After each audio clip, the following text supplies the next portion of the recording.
Hello guys, for today's videos, this whole video guys, alam nyo ba ang sakit ng ulo ko? Akala ko ba yung pagkamera ko sa oras na yan ay naka-on ang voice niya, naka-mute pala guys. So itong buong video na to ay mag-voice over tayo. So ayan guys, nakita nyo na sa market kami and then bumili muna kami ng isda para ulam namin doon sa pupuntahan namin. Ayan guys, nakasakay na kami ng tricab papunta sa pupuntahan namin guys. Pangalawang bisis na namin itong bumalik dito kasama yung asawa ko guys. Kasi may sadya kami dito. At ito yung market nila, ito yung ano nila, city nila dito. Kasi isa tong probinsya na lugar guys. Medyo nakita nyo naman wala masyadong building, wala masyadong tao. At alam nyo ba ang lugar to, kahit mainit yung panahon, malamig yung ano nila, hangin. So yan, pakita ko sa inyo ang mga lugar dito sa province na ito guys. Sa makikita nyo guys, sa mga bahay-bahay dito, makita mo yung mga lumang bahay pa no. Makita mo yung wala pa masyadong wala pa masyadong bagong dito establishment, parang ganon. Mga luma talaga yung mga bahay nila dito, yung mga design. Madala na lang tayo makita ng bagong design dito guys. Hindi pa kasi to city talaga guys no. Ano pa to siya, probinsya pa to ang lugar. And then, ayan, papunta na kami sa panununan namin guys. Sana ma-enjoy kayo sa panunood ng video to at hindi kayo magsawa. And then, please do comment there any suggestion guys sa mga video ko guys. Then, sana mag-subscribe tayo para naman guys, tadami pa ang mga manunood at tadami pang video ang may upload natin guys. Hope you help me guys to gain more subscribers, viewers, para naman makadaking tulong to guys para sa aming pamilya, kasi balak namin dyan tumira kasi nga guys malapit lang yan sa college and then free na lahat, lakarin lang ang college dyan. And then balak namin i-transfer dyan yung anak ko guys. Iwan ko na lang guys kung ano yung pinagsasabi ko dyan, ano ba to ay. Ayan guys, may dalawang kambing binidyoan ko kasi na tawa ako no. And then naglakad na kami ng asawa ko, pupunta kami sa sa province, bundok talaga guys. Kasi andun yung tiyuhin ng asawa ko guys at may pag-uusapan kami tungkol nga sa pagtira namin dyan. Kailangan nga naman talaga magpaalam guys no. Kasi nga hindi naman lupa namin yan guys. So kailangan talaga mag-ask ng permission para makatira kami niyan. Gagawin namin ang lahat guys, magtitiis para lang makapagtapos yung anak ko ng pag-aaral. Kaya nga guys, nag-vlog ako, pumasok ako sa social media, nag-YouTube, nag-Facebook, para naman pagdating ng panahon, laking tulong to para sa aming pamilya guys.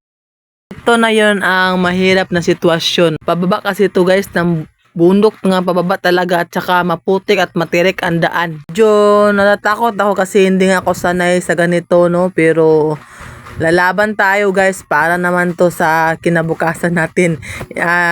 Inubad ko na yon chinilas ko guys at ayan, medyo natakot na ako mag-vlog dyan kasi nakakatakot talaga guys. Talaga siya, napakatirik talaga niya guys. And isang mo lang, pagkakamali mo lang, mahuhulog ka hanggang baba at may mga malalaking bato. Kaya dandan ang ginawa ko dyan guys. Ang asawa ko medyo nagalit na yan kasi nga ang tagal ko daw. Alam naman magpahulog ako dyan na hindi naman ako sanay sa mga bagay-bagay, sa mga daanan na yan. Hihingal na nga ako at ang malamig pa sa oras na yan. At nakita nyo naman pawis talaga ako yan. Iwan ko na lang. Sabi ko sa sarili ko, hindi na ako ulit. Pero kailangan talagang pumunta dyan pag makatira na kami. Kasi nga, yung mga pananim nila andun, pwede akong tumulong para makapagkaroon ako ng bigas. Pwede akong tumulong para hingi ako ng prutas or makabinta. Kaya kailangan talaga magbalik-balik ako dyan. Sa oras na yan guys, nawala na kami ng asawa ko. Dati nakapunta ako, medyo 4 years na kasi ang nagdaan. Nakalimutan ko na kung saan ba yun ang daan. Sabi ng asawa, nag-away pa kami. Sabi ko doon kasi wala namang daanan. Buti na lang yung asawa ko pumunta doon sa dulo banda at nakita na yung daanan talaga ng tao. At sa oras na yan, hinihinga na talaga ako. Akala nyo ba dyan lang natatapos yung ano yung matirik na daan. Hindi pa, may matirik pa nga daan at delikado, may mga malalaking bato pa dun. Sana nakakuha ko ng video kasi nga yung video ko dyan pa-stop kasi siya, kasi hindi ko na mahawakan yung cellphone ko dahil andulas at napakahirap talaga ng daan. Buti na lang sa bandang dyan guys, hindi siya matirik, patag lang siya na lugar, kaya naka-video ako. So ayan guys, medyo nasira na yung pagmumukha ko niyan kasi nga malapit na naman kami sa daan na matirik. Yung asawa ko, ando na yung asawa ko. Kita nyo naman ang view na yan guys, oh. Ang ganda talaga, nawala yung stress ko konti. Pero back to reality, ang hirap na naman yung pagdadaanan namin yan guys. Hindi ko nilagyan ng filter ang video yan kasi nga para makita ninyo guys kung gaano nakapula yung mukha ko. Para yung dugo ko ay bumukal-bukal na kasi hinihingal ako. At yung beat ng heart ko guys, biglang nag-low. At sa wakas, nakarating na rin kami guys. Alam nyo bang na-slide ako kanina, hindi ko na kuhanan ng video. Kasi nga nahirapan ako maghawak ng cellphone. So sa wakas, nakarating na kami dito sa tiyuhin ng asawa ko at ito yung bahay niya guys. Kubo lang siya. Pero kung andito kayo sa bahay niya, iwan ko na lang ang ambience, ang klima, yung water flowing, ang ingay, probinsya talaga siya guys. Maraming mga prutas dito tulad ng may durian, lansunis, marang, ano pa bang meron yan dyan guys. Hindi ko na lang alam kung ano, basta iwan ko na lang, hindi ko ma-explain ng gaano kasaya ko dito na nakapunta ko dito guys. Sa oras na yan guys, marami kaming pinag-uusapan kasi matagal kaming hindi nakabalik dyan. Kahit nga kapatid ng tiyuhin ng asawa ko hindi pa nakabalik dyan, gusto sana niyang sumama. Kaya lang guys, yung father-in-law ko, kulang yung pamasahe na yan papunta dyan sa Pugaan kasi ang tawag na lugar na yan guys. Tanda na talaga yan guys, nasa mga 80 plus yung yung age niya. Di talaga natin alam no kung saan tayo abot. Buti na lang yan yung tiyo ng asawa ko. Ang haba na ng buhay. Kasi nga yung kinakain nila puro gulay. Kita naman surrounding nila guys. So kaka-harvest lang nila ng corn, ng mais. So, magtatanim na naman sila ulit guys. And then, ang gumagawa ng kubo bahay ay ang tiyuhin ng asawa ko lang guys. Umikot ako sa likod bahay nila guys kasi magpunta ko sa sapa, maghugas at mag-inom ng tubig. Kasi yung sapa nila dyan, may portion dyan nga pwede ka na makainom ng tubig. Ginawa nila talaga yan para pag andyan, hindi na maglan ng tubig para inumin. Meron talaga dyan inumin na tubig. Hindi ka lang maarte. Buti na lang pagdating namin yan guys, may pa sila, may bigas pa nga mais. Kasi nagdala kami ng isda, so yun ang uulamin namin. Andun din yung asawa ko sa sapa para maghugas. Hinugasan siguro niya yung isda guys. Ito, yung bahay nila nasa gilid lang ng sapa at saka ang ganda talaga ng sapa nila dito guys. Ang linis, napakalinis. Pwede kang maligo dyan, pwede kang mag-swimming, kahit anong gawin mo dyan. Ang linis talaga kasi wala masyadong pumupunta at maligo dyan kasi ang kalayo-layo naman yan guys. Mahirapan talaga magpunta dyan ang mga kapitbahay nila. So ayan guys, naluto na yung isda at nag-start na akong kumain, pati yung asawa ko kasi nagutom na talaga ako dyan no. Hindi pa ako nag-agahan at nananghalian. Ang sarap ng kain ko.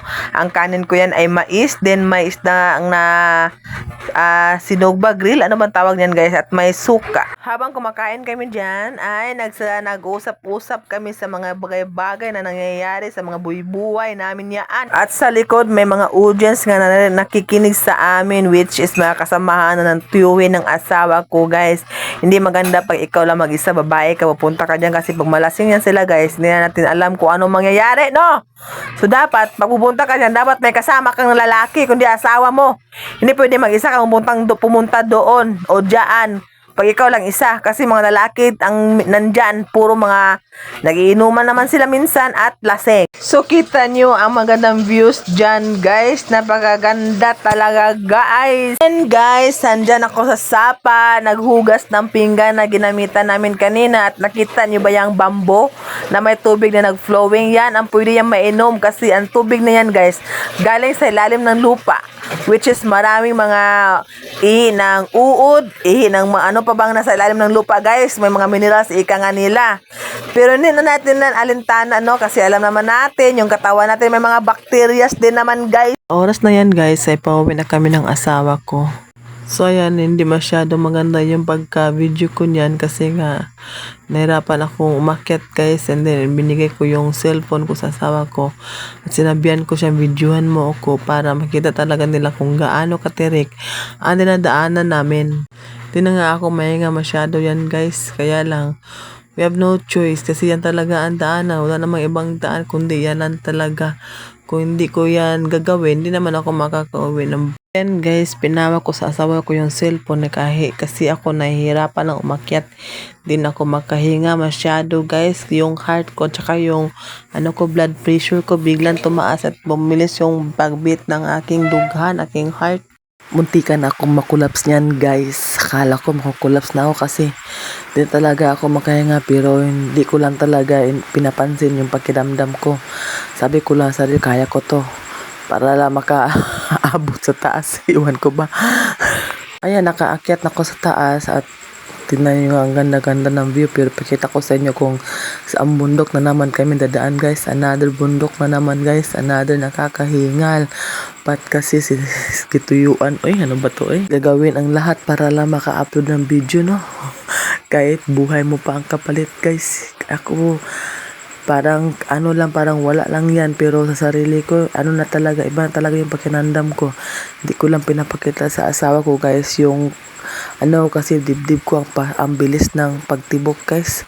Then yung yung dugo parang nagmix sila, kaya hindi ako masyadong nakakahinga yung oras na yan. Ngayon ko lang napansin guys ba, habang nag-i-edit ako, ang puti at pala ng mukha ko, no? Parang naubos yung lahat ng dugo ko guys.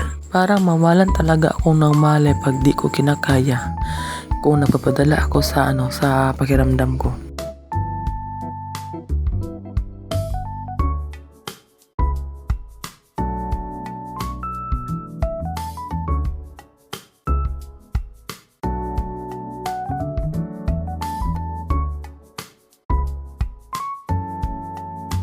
Malaki na ang butat ng aking ilong guys para lang makalanghap ng hangin.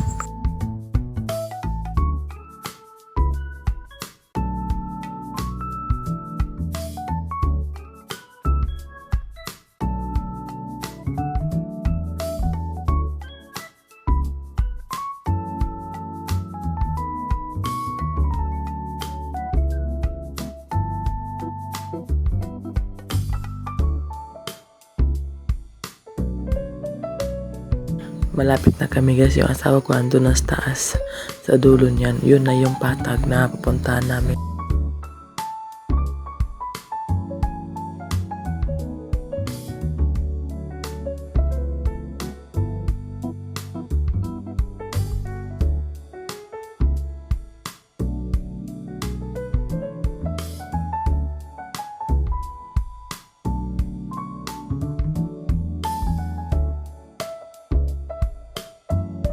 So nag-stop muna ako para mag-rest niyan guys, no?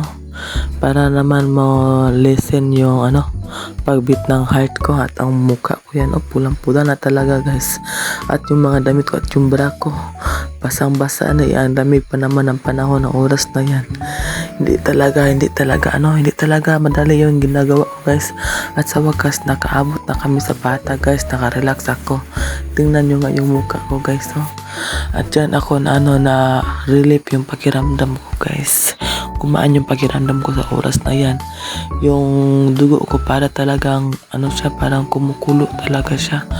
At pagkatapos niya nagbihis na ako kagad kasi hindi ko na matik yung pawis na sa likod ko, yes, ang damit ko basa talaga. At pag nakikita ko sa yung puwet ko kasi ilang beses akong nadulas doon guys. So naglakad lang kami papuntang sentro guys, at kita niyo ba yun sa gilid guys, ang dami pala ditong dragon fruit guys, pero wala pa sila mga bunga. Mas mainam kasi dito yung dragon fruit, mamunga kasi siya kasi yung klima dito malamig. So ang haba na nilakad namin guys, no? Almost 1 hour yung lakad namin. Ay hindi naman 1 hour, 30 minutes yung lakad namin yan. Galing sa bahay na pinapahingahan namin papuntang sentro. Kasi walang masyadong sasakyan dyan guys, kaya naglakad kami. So medyo masakit na yung tuhod ko pero laban lang.